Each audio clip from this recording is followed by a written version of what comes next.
Where did it go? It was stolen. Not by thieves in the night, but by systems in broad daylight. The USDA denied them loans. Courts forced their land into partition sales.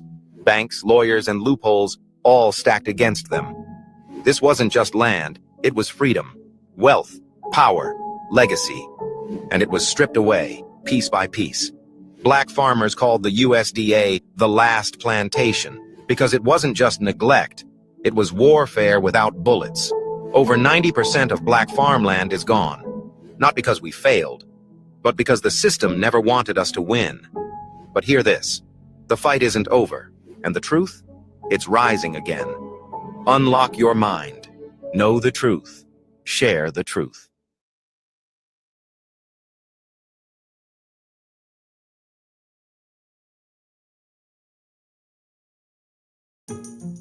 We anticipate in the next 10 to 12 years approximately 86 million Hispanics coming into the United States and 41 million Asians.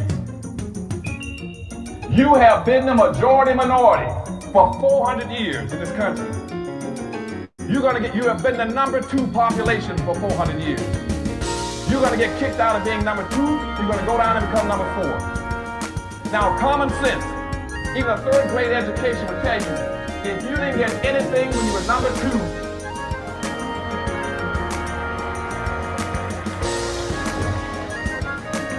you all jumped ahead of me, but anyway, you can guess what you're going to get when you become number 4. President Biden, do you support reparations?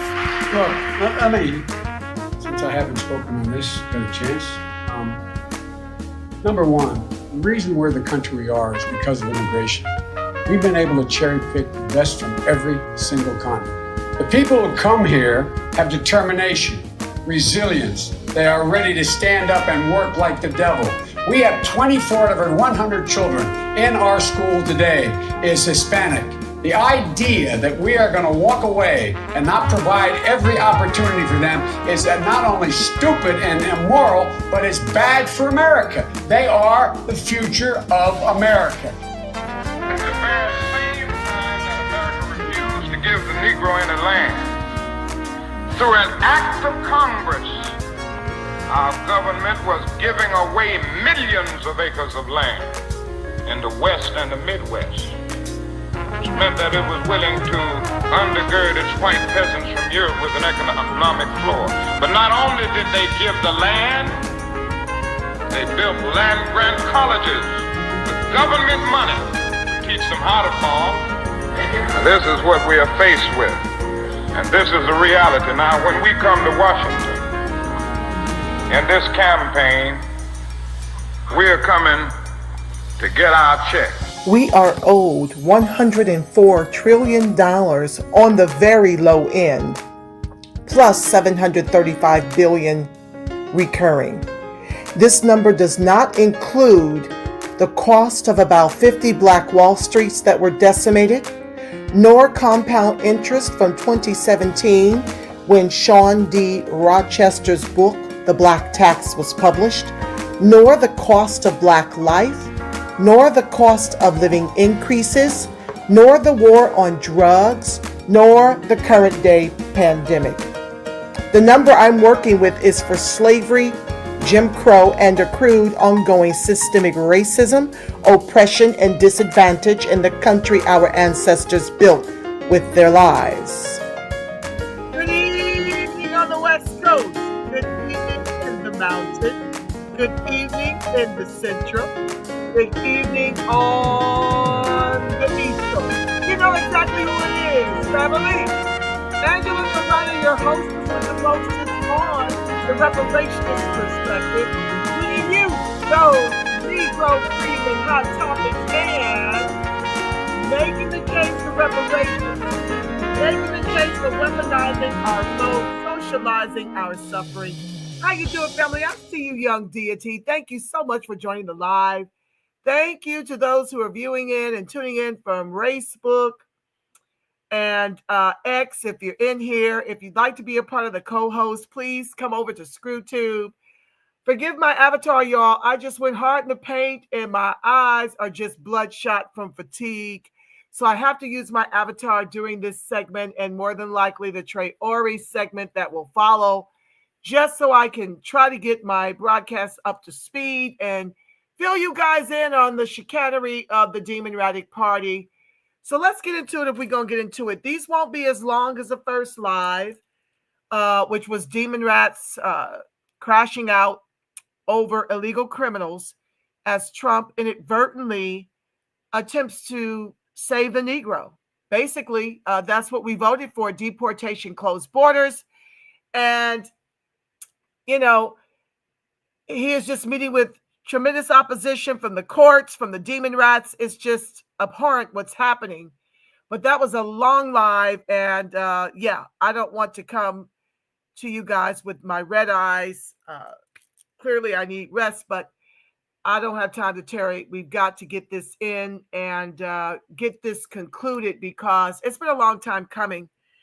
Without further ado, please be sure to like, share, subscribe, and turn on your notifications. Thank you in advance. This particular segment is dealing with Jasmine Crash Out Crockett, who wants to sell the narrative and spin the narrative that the Negro is not interested in working, that the Negro prefers. Basically what she's saying subconsciously is that we enjoy homelessness, that we enjoy struggling. You know, that's pretty much what she's saying inadvertently. When she sits up here and travels all throughout the country to lie on the Negro about the black jobs that we once worked. These were all of our industries, and they came through and they decimated it just like they do everything. And now they're seeking with the full court press to erase and replace us with illegals. So let me share my screen so we can get into some of her chicanery and I can share my perspective. Stand by.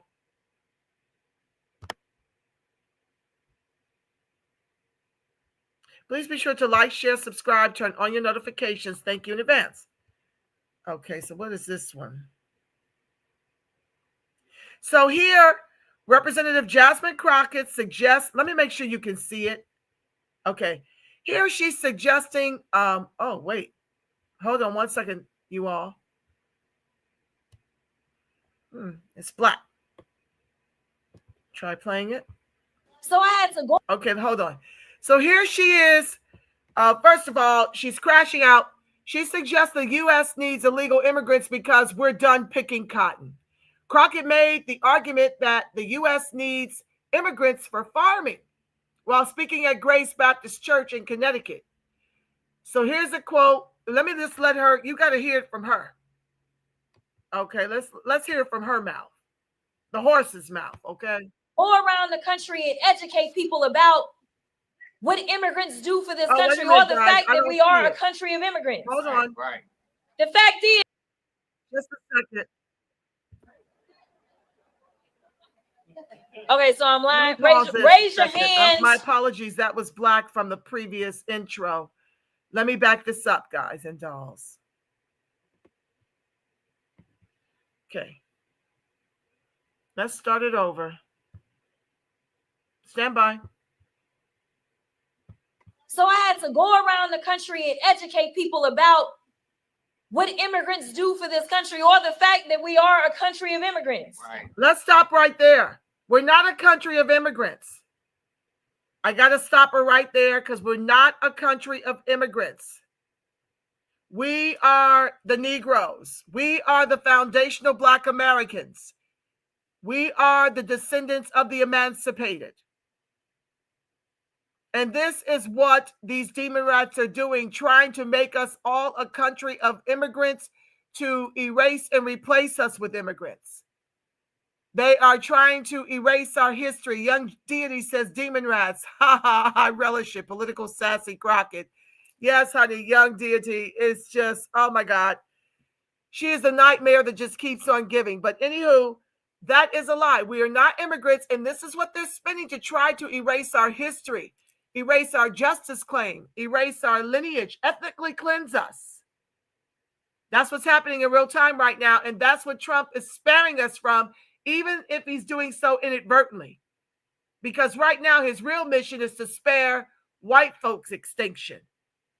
But as Americans, that inadvertently helps the Negro, even if he's not doing it direct. Let's continue. Right. The fact is, ain't none of y'all trying to go and farm right now. Okay, so she talks about here how we're not trying to farm right now. I'm going to share with you a video after this little spiel, and I have one more thing I want to bring into context that I want to share with you before I go into the video about the farming and what they're doing with farming. Stand by, and what they've done to us in farming. Stand by. Let's finish this. Okay, so I'm lying. Raise your hands. You're not. We done picking cotton. We are. You can't pay us enough to find a plantation. I know that's right. So I had to go around the She's just country. become the court jester of the Democratic Party. Let's look at the next video. I want to clip through these and make them much shorter than my first one so I can get to the third video of tonight, a message to Ibrahim Traore regarding Obama. Stand by. Let me share my screen. This is just abhorrent. Where's she at? Okay, here we go.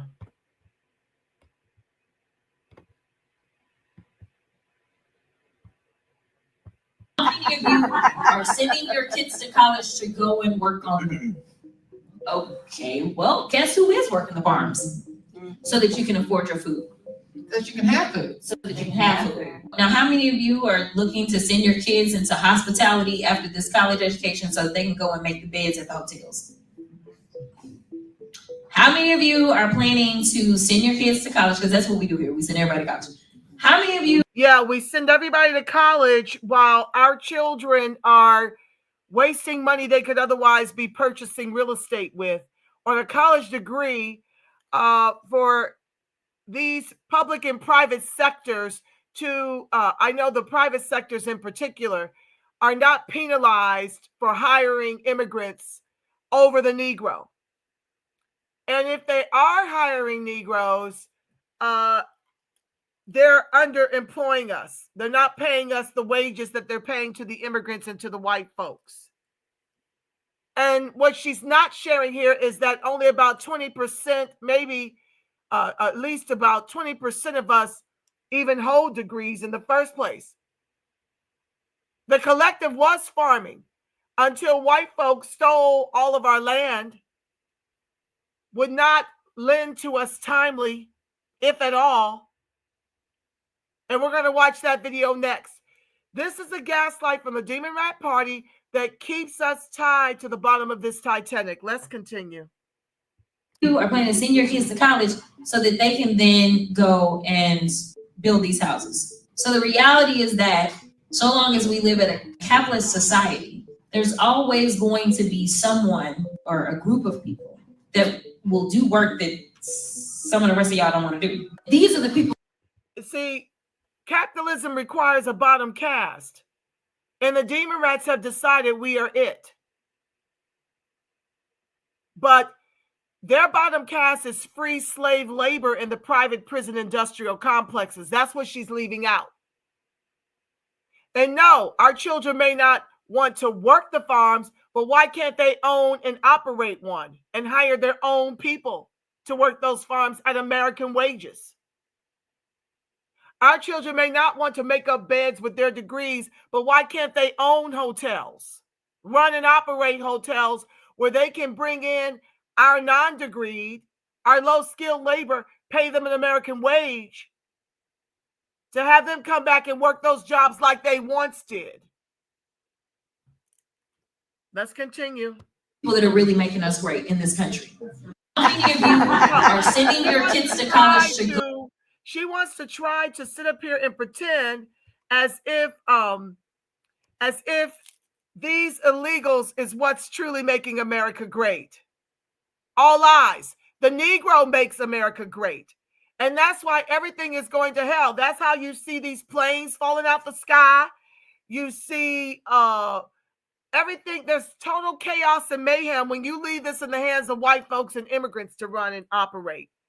They run it in a very, very costly way, as they, remove the Negro from every intellectual property that we have actually been responsible for, and why this country is great at all. It's because of the ingenuity of the Negro that they're now deciding we're just simply going to erase and replace you with these immigrants and give them all the credit, akin to what Joe Crow did when asked about reparations on the debate stage.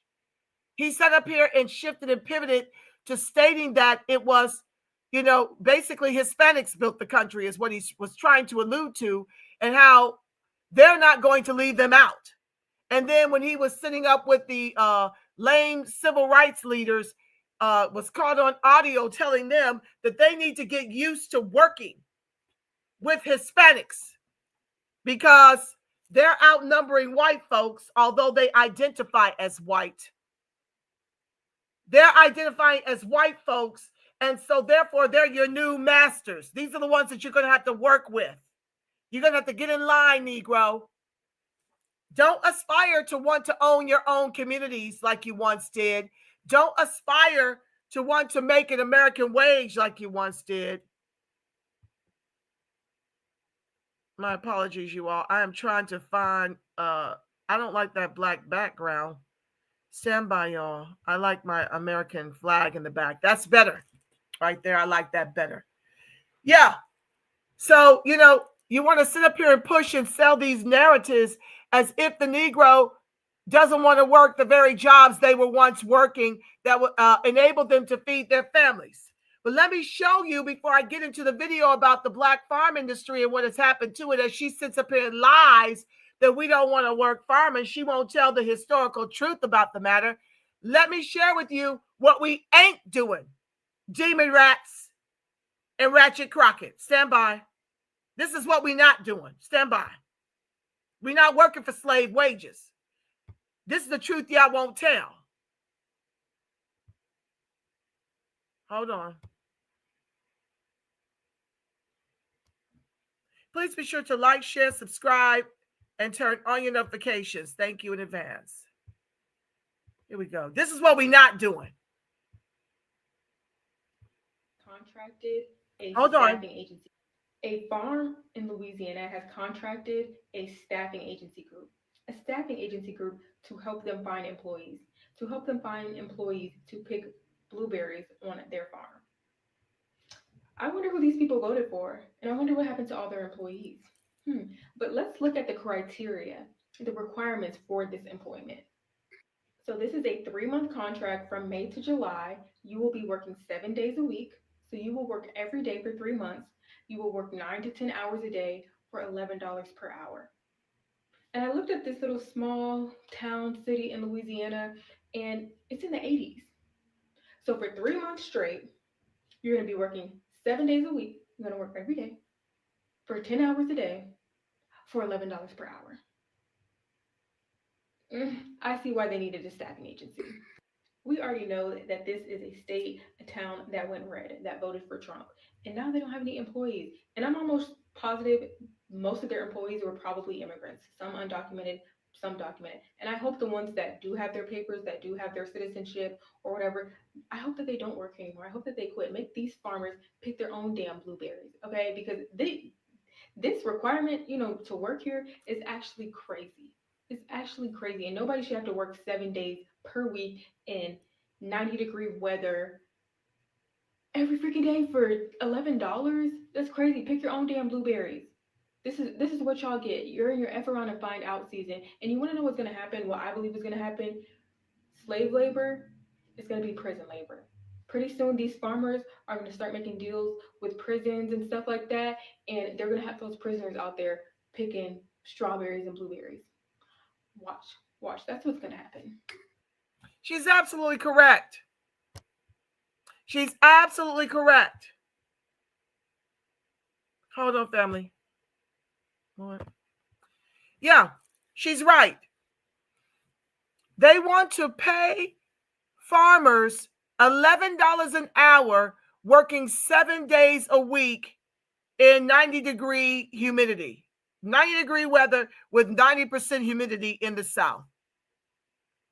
And what that means is now that all of these illegals have abandoned the farms because they don't want to be deported. Some are self-deporting. Some are just afraid and running from ICE. Now that that's going down, this is what they're trying to offer the Negro, to come back into the fields. And then Jasmine Crash Out Crockett won't admit that fact. She leaves all of that out so she can paint a narrative that the Negro doesn't want to work. When no, the Negro does not work for slave wages. That is done. We're not doing that type of back-breaking labor like we did for free. But she's absolutely correct. Instead of paying farmers their reparations so they could get back to doing what they do best, instead of paying them, they're going to start using the black bodies in the private prison industrial complex to do this work for free. They would rather pay the corporations, the prison system. They'd rather pay the prison system than to pay the Negro an American wage. That's how much they're seeking to ethnically cleanse us about this piece, y'all. That's how much they are fully invested in making sure that we don't survive. Let's get into the next video where I'm sharing with you what Jasmine Ratchet Crash Out Crockett failed to share with you. The history behind what has happened to black farms. Stand by. I want to share the intro video again, then I'll get into that video. Stand by. Oh, I think I shut it down. Let me see.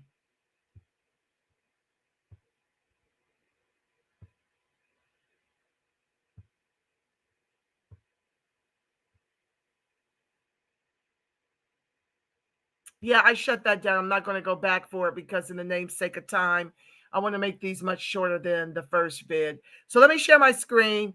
This is the video I want to share with you about what happened to these jobs that she says we don't want to work. Stand by. I may, if Spirit moves on me, pause it to interject. It's about 7 minutes. Stand by. But it's a great video. My grandfather would say the land knows no color. Never mistreated anybody. People do. This is the story of an injustice that begins with slavery, continues through decades of government-sponsored discrimination, and even now is a fight for survival. Black farmers have faced discrimination for centuries, and today there's fewer than 49,000 of them in the U.S. That's less than the entire student body of the University of Texas. We had to fight for the land, fight for the equipment. But the white farmers around here, their land was inherited down. Black farmers lost 80% of their land between 1910 and 2007, in large part because of systemic racial discrimination. Folks are starting to realize that we don't actually have a future of farming unless we include all of the various ethnicities and races in this nation. Leah Penniman knows a lot about the history of Black farmers in the U.S., in part because her grandmother was a farmer. A lot of people don't know that the 12.5 million Africans who were kidnapped from their home were mostly rounded up because they were expert agriculturalists. Even after the Civil War ended, the government never delivered on its promise of reparations. It said it would give freed people a plot no larger than 40 acres and a mule. It didn't. Despite the fact that the promise never happened, we did manage to save enough money to purchase 16 million acres of land by 1910. Black farming hit its peak in 1920, when nearly 1 million Black farmers worked the land. Many Black families across the South were sharecroppers. That meant they'd rent and farm small plots of land, and then the landowner would receive part of their crop. But high interest rates and unpredictable harvests often left sharecroppers, like John Boyd Jr.'s grandfather, indebted to landowners. He would always wind up owing Mr. Harper money, and I couldn't figure that out. I said, how in the same world do you work all year, harvest a crop, and you actually owe the plantation owner money. John is a fourth-generation farmer. His family story is one with a landscape fertilized by Black labor. He is part of the 1.4% of Black people who make up the country's 3.4 million farmers. The U.S. government has restricted the success of Black farmers, and John would become a driver in their fight for equity. I call the USDA the last plantation, the way that they're treated Black farmers. We've been degraded and humiliated. For decades, the U.S. Department of Agriculture systematically favored white farmers by denying loans to Black farmers. Like his grandfather, John found himself financially struggling to keep his farm. He went to the USDA for aid, and the intense confrontation with the local USDA loan officer nearly ended in a physical fight. The farm operating loan and the USDA loan officer, they spat on me. I just lost it. I literally wanted to whoop his ass. He said, if you don't learn how to talk to me, you're never going to get a loan in this county. The Department of Agriculture is often the last resort for farmers when they don't qualify for loans from other sources. And discrimination was widespread at its local branches, which were largely run by all-white county committees. We filed 3 applications at the USDA, and 6 months later, they claimed they had lost those loans or they couldn't find them. Lester Bonner is a 74-year-old farmer from an agricultural family, and he says his fight with the USDA started in 1983. The land Bonner and his family tilled for 18 years was owned by a white man who promised them they'd get the first opportunity to purchase the grounds. But the government didn't make that easy. We sat in the yard 2-3 hours, a couple of days, waiting on the guy say he was going to come out and we'll fill the papers out. Nobody never showed. Throughout the 1990s, it took an average of 60 days for white farmers to get their loan applications processed. But for Black farmers, it took 220 days. Stories of unfair lending practices were so common among Black farmers that a group of them, including John Boyd Jr., banded together. Their fight led John and 400 others to sue the government in a class action lawsuit known as Pickford versus Glickman in 1997. I did a lot of the legal work because lawyers said there's no way you're going to win suing the federal government, especially a group of Blacks to get paid for something, compensated for something, was taboo. It had never been done before. But the Black farmers did win. Well, kind of. The government settled the case for a little more than $1 billion. The Black Farmers case was like the next biggest thing to the Voting Rights Act as far as meaningful things that happened to Black people in this country. A drop in the bucket for what happened from slavery to Jim Crow to sharecropping. Nearly 16,000 farmers affected would receive $50,000. Some other farmers received more, but that was only if they filed their claims by a certain date. Many didn't. So Boyd found himself again fighting for nearly 40,000 claimants. I can tell you, this took 30 years to do, so it wasn't something that transpired over a few years. We're talking about a 30-year period before farmers received their final checks out of the second lawsuit.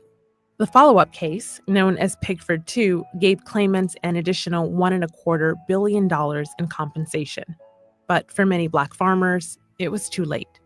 The plaintiffs were in their 80s and 90s. It was important because it showed the nation that Black farmers did not decline because of a lack of skill or a desire to leave the land. Today, the average age of Black farmers in the U.S. is about 60.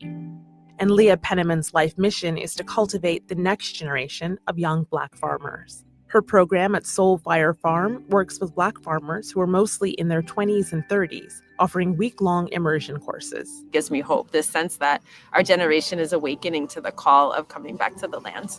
Leah wants to show that young Black farmers can still connect with the land, despite everything previous generations have endured. Land is the basis of freedom, dignity, and equality. It allows people in our community to see more broadly what's possible for them and that they don't have to settle for what society has been told are the limits of what they can do.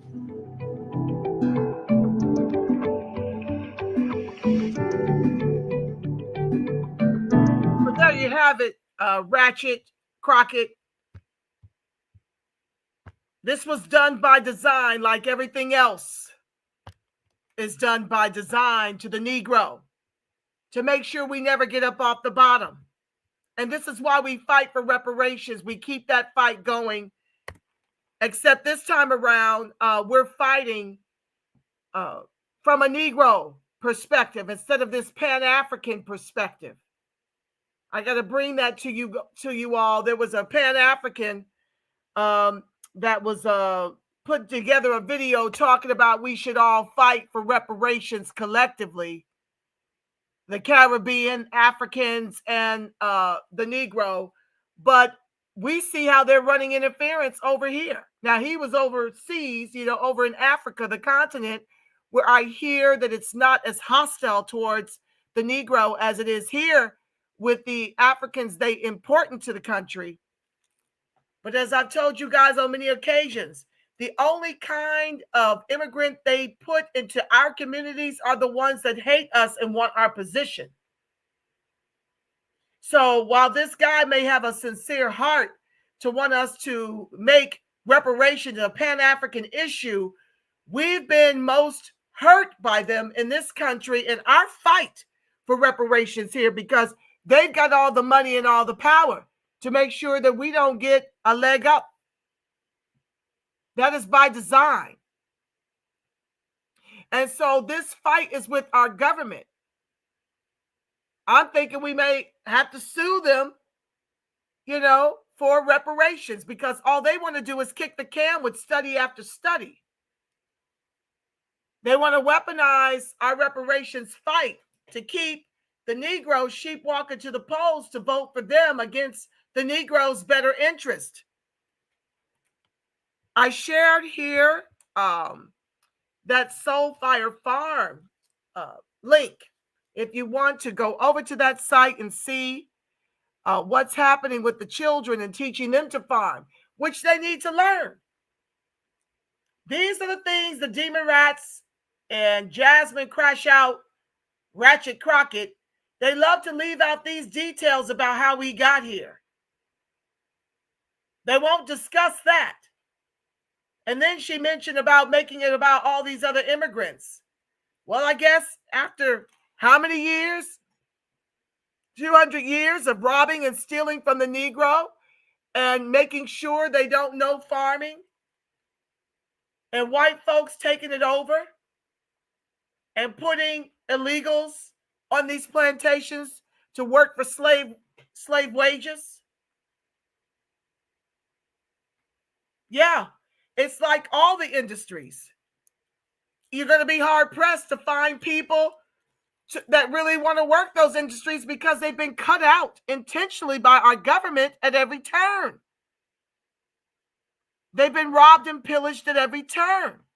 So they're so far removed from that as a part of their culture, which it is. When they took our people from Africa, they stole people that knew farming to build up America.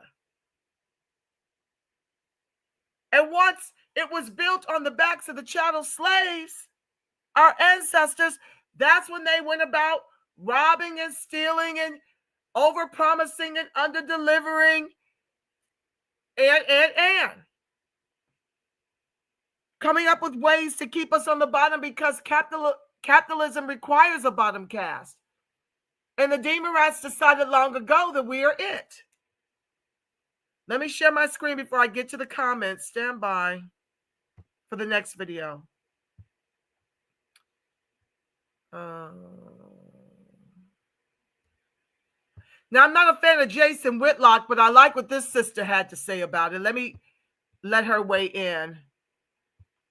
Stand by. Please be sure to like, share, subscribe, turn on your notifications. Thank you in advance. Now, that's free, okay? And you can bless the Cash App at $TRPTV.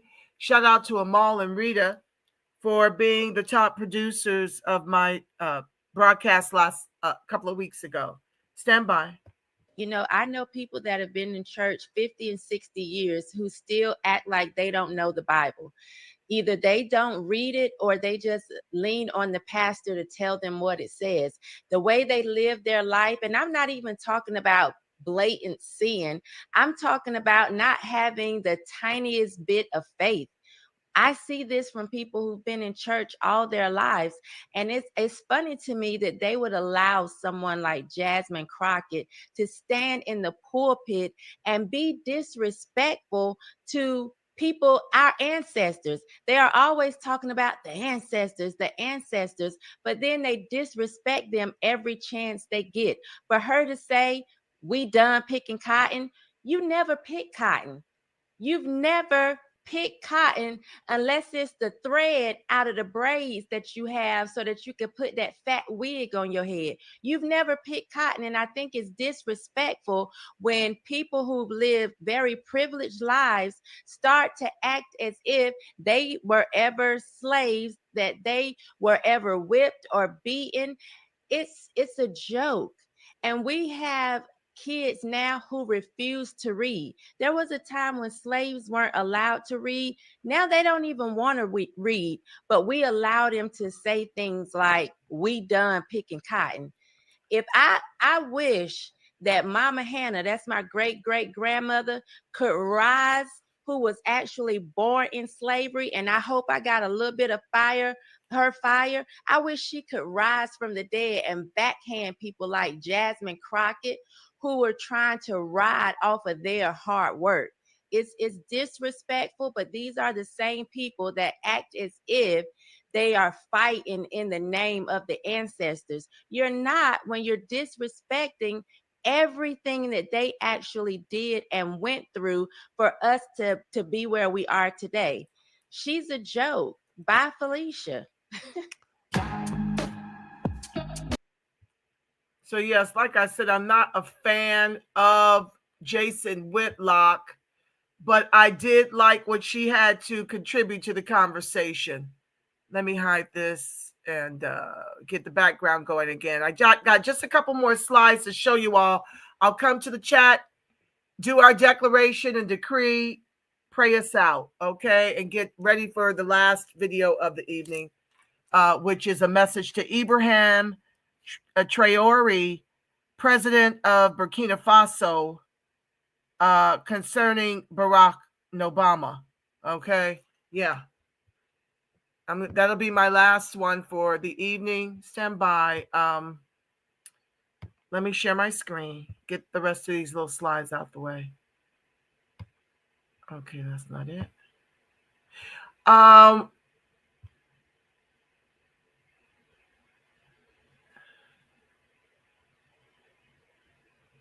So I want to show you this here, because this is really what's so problematic in our politics today. Vision for the Blind says this is U.S. Representative Jasmine Crockett, who has been all over the news lately.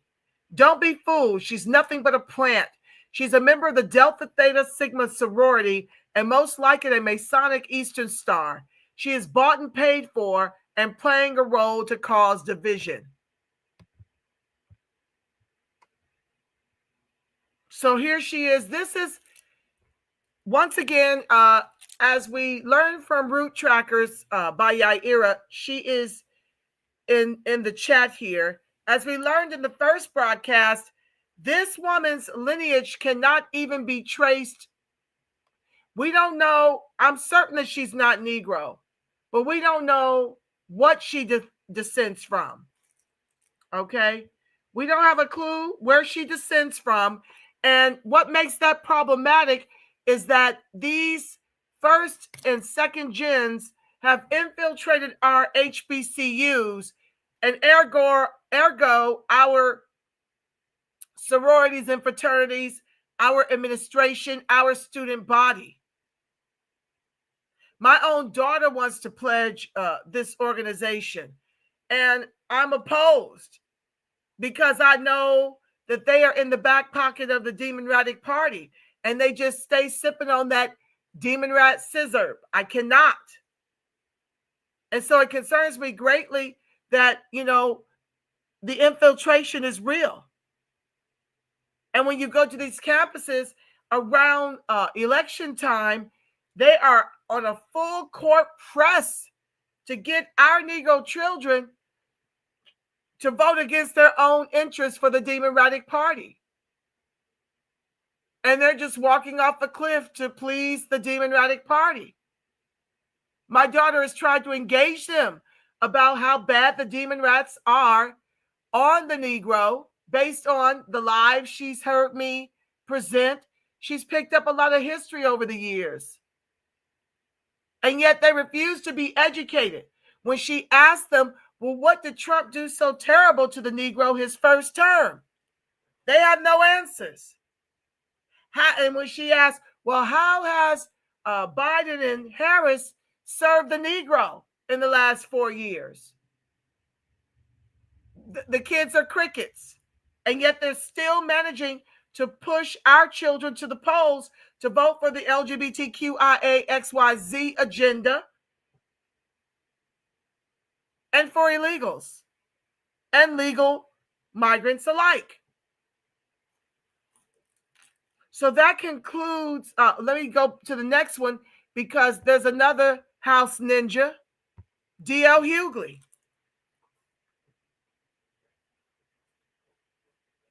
D.L. Hughley, I think he might be a Q. And you see him getting paid and crashing out. He claims that the demon rats don't pay him. Well, maybe they don't pay him, but he was sure enough auditioning for them this last general. Straight up cooning for the demon rats. This is a problem. Now, I don't know what his lineage is. Maybe root trackers can look that one up. But I'm here to tell you there are more melanated immigrants in charge and out front representing the Negro than the law should allow. That's just on period. There was one more I want to show y'all. Hold on one second.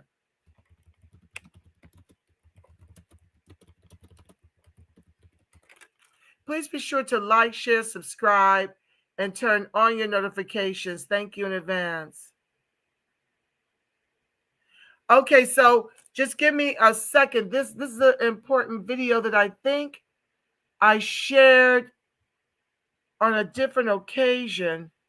Just give me a quick second, family, to find it. This would be a perfect button on this before I move to the comments. Hold on. TRP. Just a second, y'all. I beg your patience. No. Hold on. Okay.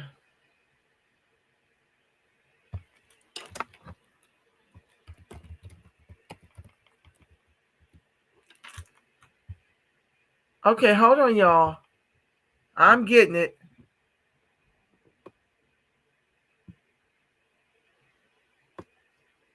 I hope I'm getting it. Just a second, y'all. I got it saved in a document. And I got to just get to that part. Commercials. Here we go. Okay, here we go. Copy. Paste. Hold on. It's an important video because I agree with it.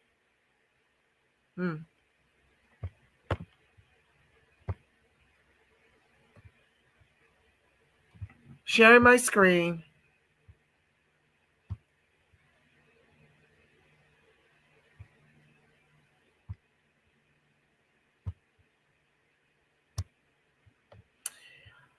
Let me make sure you can see it. I think I've shared this one before, but it bears repeating before I get into the comments. It should be illegal and unconstitutional for melanated immigrants fraudulently or otherwise speaking on the behalf of the freedmen. That's from American Freedman. Shout out to him from the X-Files. And he copied Arthur Watkins, Donald Trump, C.C. Freedman. I don't know who, Dope AS 1865, Ben F., and of course myself. So here's this young lady.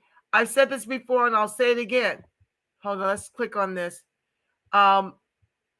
Nobody with an immigrant background should be able to run for office in America, especially a melanated one. Cosplaying us. Hold on, let me back it up and make it bigger so you can see.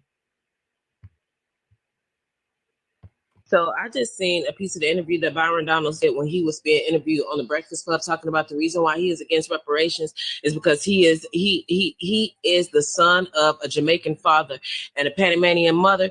And this reasoning here is why we want y'all to hell up out our politics. Don't continue to black us or try to manipulate us or gaslight us into thinking that it is xenophobic to not want to be represented by somebody that is not us.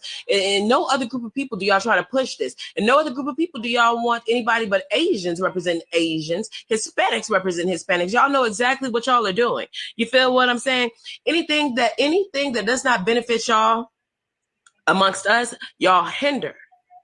And this is a problem to us. Feel what I'm saying? You could always move back home and fight your government for what is owed to your people and your lineage, but y'all will never plan on moving back. This y'all got in cahoots about. Y'all never going to leave. Therefore, anything that y'all can't benefit from or weasel y'all way into, y'all want to hinder. Y'all want to black us. You feel what I'm saying?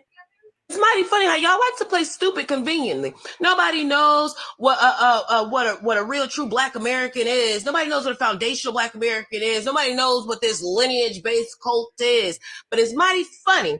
The moment that y'all enter our politics, y'all smarten the fuck up instantly. Y'all understand instantly who we are, what you cannot benefit from, and what you can. And as long as we say skin is skin, y'all can benefit and y'all are in. Y'all understand this completely once y'all into politics. How the hell that work? How the hell y'all dumping in a box of rocks until y'all enter some shit that can affect us? How the hell that work? Yes. Y'all represent immigrants. Okay? And only in Hispanic politics, Hispanics are represented by Hispanics. In Asian politics, Asians are represented by Asians. And yet, the Black caucus is filled up with immigrant children who are against anything for foundational Black Americans that they can't benefit from. Y'all ain't nothing but a new and improved version of Christopher Columbus. Y'all can try to flip this either way you want to, any way you want to. But anybody who can move to a different country and actively participate in hindering a group of people, that's colonization, my brother, no matter which way you put it. Okay. She said that. Sis absolutely said that. Let's go into the comments before we do the declaration and then prayer of protection. And then I'll shut this down and get ready for my last live of this evening. Mary Lee is back. Thank you for rejoining the live, sis. I appreciate you. Crockpot needs to stop this BS. Girl, ain't it annoying as ever? How Blacks Built America by Joe R. Fegan. I don't know who that is, young deity. Crockpot. Wasn't that funny? Yes. That was hilarious. Mary Lee says, if immigrants make America great, they would not even come here because they could make their own homelands great. Exactly, Mary Lee. You heard her say that they make America great. Same thing Joe Crow was spinning when he was running for election.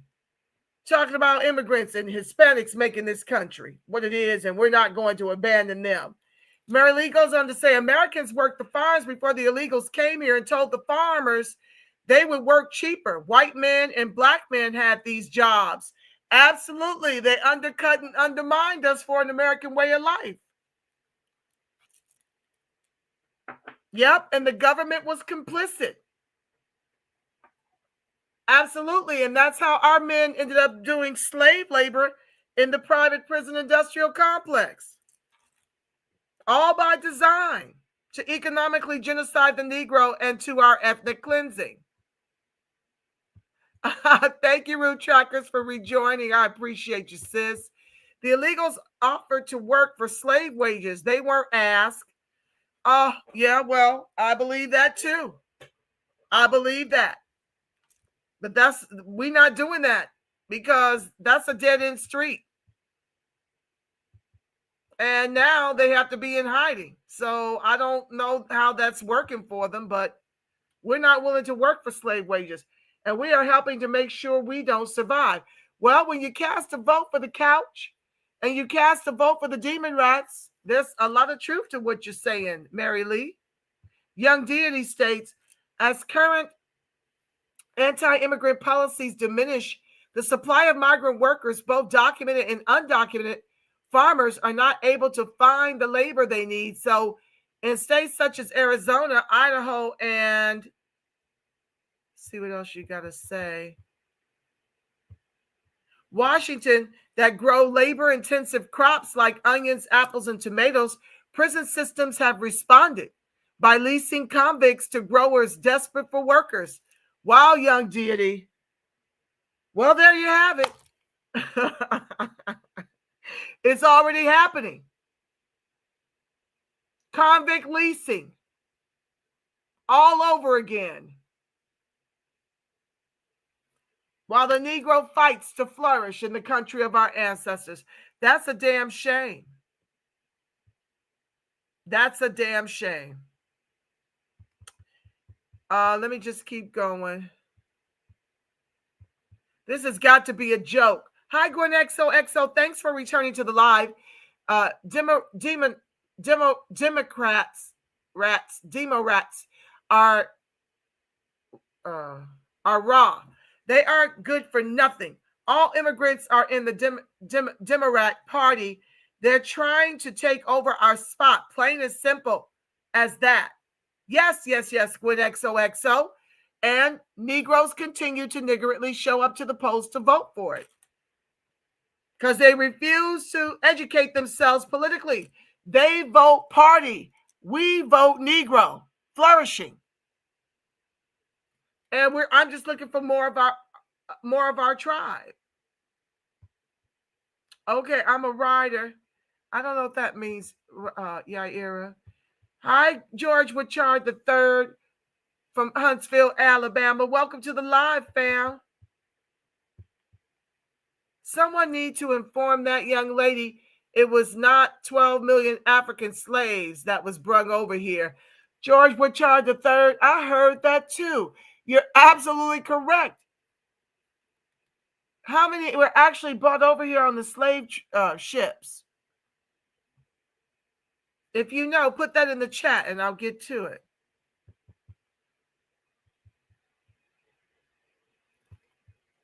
Mary Lee says Americans were not going to join any immigrants in any fight. If they were fighters, they wouldn't need to flee their homelands. Tell the truth, sis. Absolutely. They're not fighters. Okay, George says, hold on, family. Those Pan-Africanists were funded by your big industrialists in the mid to late early 1900s. Yes, George, they're being funded to this very day. When we were doing the task force hearings and we're trying to, solicit for a portion of the monies that were set aside to promote and advertise the task force hearings that were happening here in California to garner more support, those monies never materialized for what they were intended. No lawsuit was brought against Cheryl Grills, and I want to say UCLA, who was supposed to be helping with the marketing and advertising of what was happening with the reparations out here. If it wasn't for ETM Media Group and my own channel, our people would be none the wiser that this was even going on. Okay? So these Pan-Africanist orgs were in fact getting those monies while we were being denied the monies because we were on lineage-based reparations. Their pockets were being lined akin to how Skamala lined Roly-Poly's pockets. She lined Al Sharpton.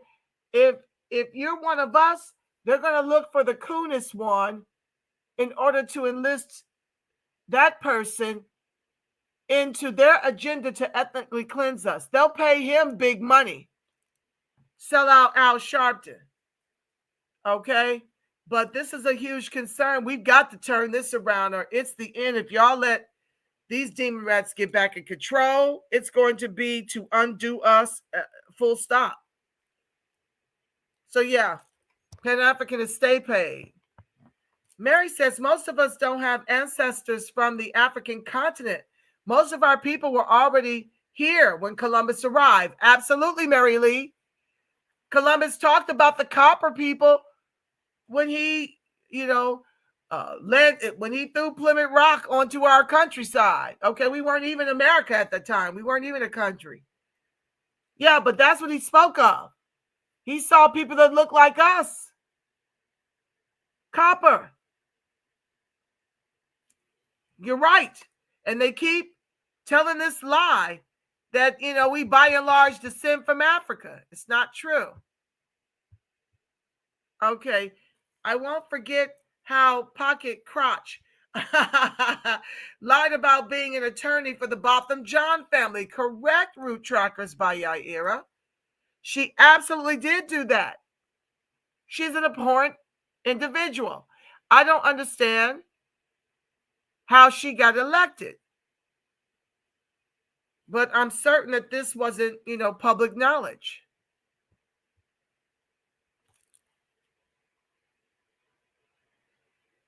Sorry, guys. I had to yawn. Gwen XOXO says, my great-great-grandma was from Nigeria on my mother's side, but the rest of my family, white, Indian, and Irish, was already here. Us. Speak the truth, Gwen XOXO. Thank you for weighing in. Mary Lee, 3 generations in before they can even be in America politics should be the law. I totally agree. This is just diabolical that they are able. It's all by design, though. All by design. Immigrants, including Europeans, are not thinking about going home. Why? When you're in the land of milk, free milk and honey for you, none for us. Root Tracker says that she's got her Cherokee Nation sovereignty. If you want to learn more about how to do that, Root Trackers, you're free to put it in the chat, how they can find you to research their genealogy. People know exactly who we Americans are. You're so correct. They know who we are, and they know that they've stolen our history and that they owe us a fortune. Like for several, listen, if it took you 400 years to drive us into the bottom of this Titanic, perhaps that's what it's going to take to pull us out. Hi, Easy Axe. Hey, Angela and fam. I'm just logging on. I guess I have to catch the replay. Didn't expect you to be on this late.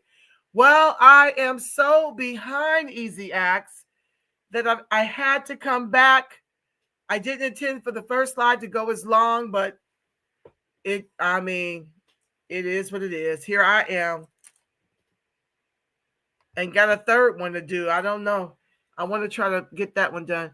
Mary Lee, we vote for any black face. Mary Lee, this is what I'm fighting against.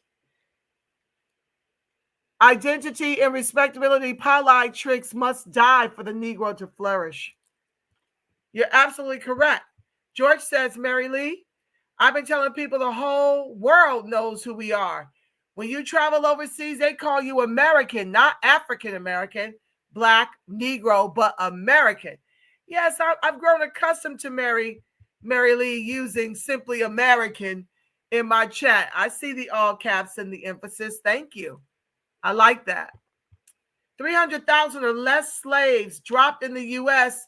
The rest went to the Caribbean, Central, and South American countries.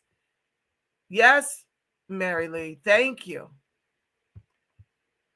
We need to stop calling ourselves African American and teach our young to stop. You're absolutely correct.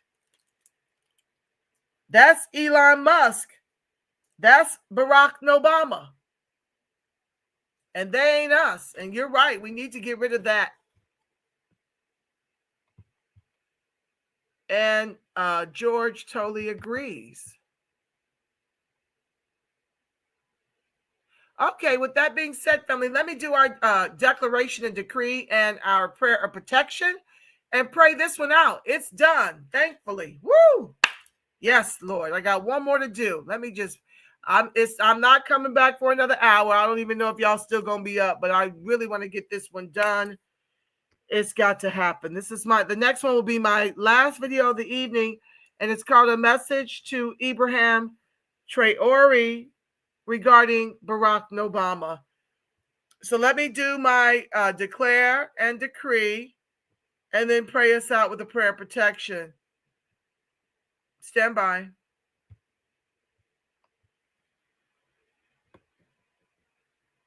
I declare and decree that the highest form of righteous judgment is served over all corrupt beings of the government, judicial system, including the police officers, CPS, Child Protective Services, judges, attorneys, FBI agents, the CIA, and all the personnel working for the U.S. corporation with 3 Ks with wicked intentions, including the Demon Rats and the Repugnant clans. All hidden corruption and agendas are now destroyed forevermore in spirit and in flesh, in sleep and in awakened states, across all timelines, realms, and dimensions, known and unknown. Okay? And with that being said, family, I want to share with you that the light of God surrounds us, the love of God enfolds us, the power of God protects us, and the presence of God watches over us. Wherever Negro descendants and our allies are, God truly is. Because, family, you are the face of God. Yes, you are the voice of God. You are the body temple of the Spirit of the living God. Until we meet again, if you manage to hang in there, I'll be back in another hour. I got to take a little reprieve and get the next and last final video of the evening set up. So if you don't rejoin us, I want to bid you a beautiful, God-inspired rest of your evening and work week.